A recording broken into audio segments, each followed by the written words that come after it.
Hello, today I'm going to show you how you can view your deleted apps on your iPhone. This is actually a very simple process. So let's go ahead. The first thing you're going to want to do is open up the App Store. I have it already running in the background here.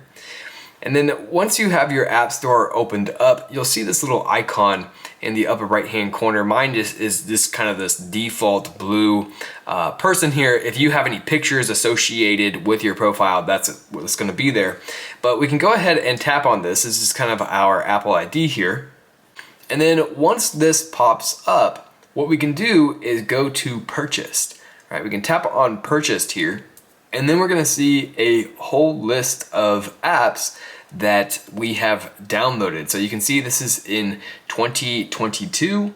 And if it has a little cloud icon here, that means that it's not currently on your phone and you have to re-download it. If it says open, well then that means that it is currently on your phone.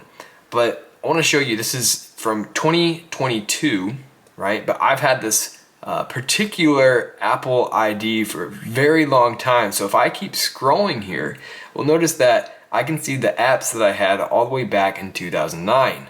So really kind of cool thing here. And you'll sometimes notice that you don't have a cloud picture or anything like that, or a cloud icon in the corner.